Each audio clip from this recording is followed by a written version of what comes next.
E aí, meus pequenos calvinistas que sambam no poder. Olá, Glória! Tudo bem com vocês? Meu nome é Tarcísio Amaral e eu preciso confessar que eu já duvidei da existência de Deus. Glória! A existência de Deus é uma das maiores dúvidas que toda a humanidade tem. Junto com por que as mulheres vão junto pro banheiro, ou como é que pode existir vinho seco se ele é líquido. Nada faz sentido! Hoje nós veremos 5 provas científicas que Deus existe. Nada a ver com religião, tá? Científica. Ciência e um pouquinho de filosofia. Não que eu precise de prova científica pra acreditar em Deus, mas eu acho que esse vídeo é bem necessário e vai ser bem legal a gente ver isso junto, ok? Antes de começar esse vídeo eu quero pedir pra você se inscrever e curtir, porque vai me ajudar muito, valeu? Valeu! Lembrando que quando bater 20 mil inscritos eu vou fazer um vídeo fazendo todos os desafios que vocês mandarem, beleza? Valeu! Então compartilha com todo mundo que esse vídeo vai ser bem legal e eu tenho certeza que vocês vão gostar. Show! Não se esquece de me seguir no meu Instagram, @TarcísioAmaralFilho. Eu posto bastante coisa lá e o conteúdo que eu posto lá é bem diferente do que eu posto aqui. Ai, tem que respirar. Lembrando que todo dia tem vídeo novo aqui, então clica no sininho de notificação para que você receba notificação quando vier vídeo. E vamos começar. O primeiro fato que prova a existência de Deus é uma coisa chamada o sentido das coisas. O que é isso, Tarcísio? Bom, essa explicação é muito mais filosófica do que científica, mas vale muito a pena a gente pensar um pouquinho sobre. Até porque, meus amores, nunca a gente vai conseguir provar cientificamente que Deus existe, porque Deus não é um objeto que a gente consegue isolar em um laboratório, entendeu? Até porque se Deus existe, ele é maior e ele é externo à sua própria criação. Então o ser humano não consegue provar que ele existe, ao menos que Deus queira se revelar por própria vontade. Porém, Deus botou alguns segredinhos na natureza e na nossa vida que dá pra perceber claramente que ele existe. O próprio livro de Romanos diz isso em Romanos 1, versículo 20. Pois desde a criação do mundo, os atributos invisíveis de Deus, seu eterno poder e sua natureza divina, têm sido observados claramente, podendo ser compreendidos por intermédio de tudo que foi criado. Irado isso, né? Então vamos lá, vamos voltar para o sentido das coisas. O que é isso? O sentido das coisas é o entendimento que tudo no mundo e na nossa vida tem um sentido. O universo inteiro foi feito com uma ordem, desde as formigas na Terra até o movimento dos planetas. A gente nota um sentido pleno na existência, um sentido pleno em todo o mundo. Tudo que existe no mundo parece que foi pensado por alguém. Duvidar da existência de Deus é como você olhar para a Torre Eiffel ou para a Mona Lisa de Leonardo da Vinci e você ter a cara de pau de dizer, não, isso aí foi feito ao acaso, foi sorte. Duvidar da existência de Deus é você olhar para o mundo perfeito que foi criado e falar que tudo é obra do acaso. O acaso fez com que a atmosfera do mundo seja completamente compatível com as nossas necessidades. E esse pensamento é muito maluco, é até um pouco de burrice. Ter esse pensamento faz com que você transforme o divino no acaso e dizer que esse mundo inteiro foi feito na sorte.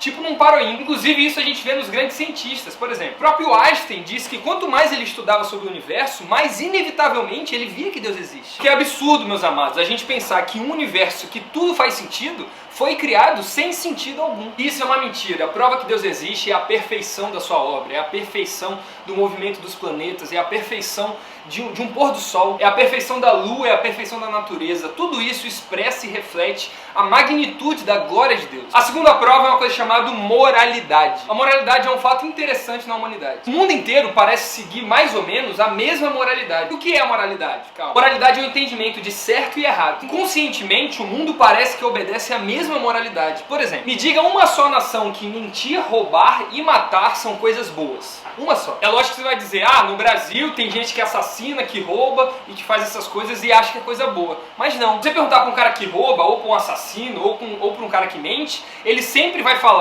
ou que o que ele fez não foi certo, ou que ele fez por um motivo certo, tá ligado? Então, inconscientemente, a própria pessoa que assassina, que mente, que rouba, sabe que essas coisas não são certas, não fazem parte dessa moralidade certa, tá ligado? Se você pesquisar com honestidade, você vai perceber que essas coisas nunca são uma virtude. Nunca. E a pergunta é, por que não? Porque se Deus não existe, quem foi lá e decidiu o que é certo e o que é errado? Eu, por exemplo, posso achar que mentir seja uma coisa boa, posso achar que roubar seja uma coisa boa. Porque, amados, entenda, se Deus não existe, tudo é possível. Se Deus não existe, não há motivos para existir moralidade, não há motivos para existir o bem e o mal. Não há motivos para que se exista o certo e o errado. Porque, amado, se Deus não existe, a única força que governa o universo é o caos.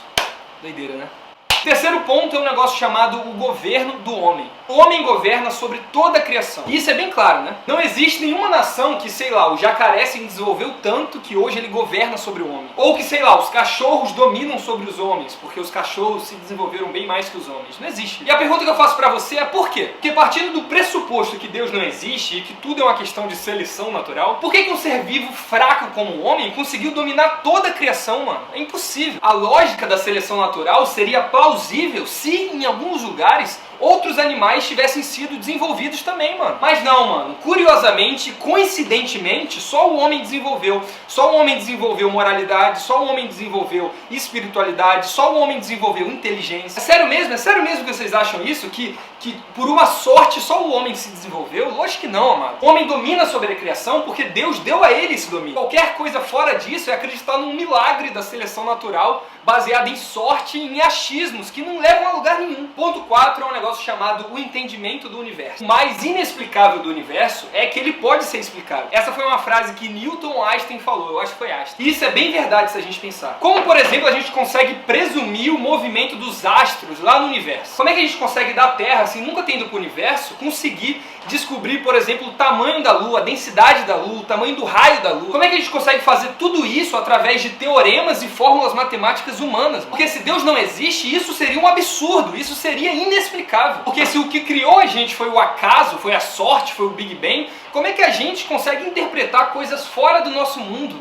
Não tem sentido isso, mano. O único jeito seria se a mesma pessoa que criou a Terra criou também o universo. E deixa eu te falar, foi exatamente isso que aconteceu. O quinto ponto é a força invisível do universo. Existem algumas forças do universo que são literalmente chamadas de forças mágicas. E por que esse nome? Porque elas são mágicas, burro! Não, não é por isso não. Esse nome é porque ninguém sabe da onde surgiu ou quem criou. A única coisa que a gente sabe é que sem essas forças mágicas, o ser humano não existiria. Vê que doideira. E que forças são essas? Essas forças são interação nuclear forte e fraca, eletromagnetismo e força da gravidade. E a doideira é que essas forças são perfeitas. Só pra tu ter noção. A proporção energética em que elas se interagem é tão precisa, que a variação mais ínfima dessas forças anularia a possibilidade de existência não só do ser humano, mas da Terra e do universo. Acreditar que Deus não existe é falar que essa perfeição de forças, esse equilíbrio que o universo tem, foi feito ao acaso. Outra coisa legal dessas forças é o que eu falei sobre o equilíbrio cósmico. Esse equilíbrio, inclusive, é um dos enigmas mais complicados da física, que é o equilíbrio possível entre eletromagnetismo e a gravidade. Simplificando para vocês, todas essas forças que eu chamei como mágicas, elas se anulam, elas se equilibram para que o universo inteiro exista. Um grande cientista chamado Freeman Dyson, ele afirmou, presta atenção, quando estudamos o universo e identificamos os muitos acidentes da física e da astronomia que aconteceram em nosso benefício, parece quase como se o universo soubesse, de algum modo, nós viríamos posteriormente. Vê que lindo. Isso é muito lindo. Desculpa, isso é muito lindo, porque o próprio universo louva a existência de Deus, assim como a Bíblia diz. Como eu disse, a gente não precisa de prova, mas se a gente quiser achar, a gente vai achar os montes à prova. É só olhar para a natureza, é só olhar para o universo, é só olhar para nós mesmos. Chegamos ao fim do vídeo e eu quero que você comente aqui embaixo se você gostou ou não desse vídeo e se você já sabia de tudo isso que eu falei. Comenta aqui também se você quiser que eu fale mais 5 provas que Deus existe, porque tem várias. A gente pode falar sobre entropia, a gente pode falar sobre, sei lá, o primeiro motor que eu não falei, as leis da termodinâmica, enfim, mano. Enfim! Comenta aqui embaixo se você gostou, não se esquece de se inscrever, por favor, curtir, me seguir no meu Instagram. Não se esquece que essa semana eu vou fazer um sorteio de bíblias personalizadas lá no meu Instagram. Se você quiser saber mais sobre isso, me segue no meu Instagram, @Tarcísio_Amaral_Filho, que quarta-feira eu vou fazer o sorteio, beleza? Valeu! Que Deus abençoe vocês, que esteja tudo bem na casa de vocês, que Deus proteja vocês da Covid e que tudo dê certo. Valeu, tchau! 1, 2, 3, 4.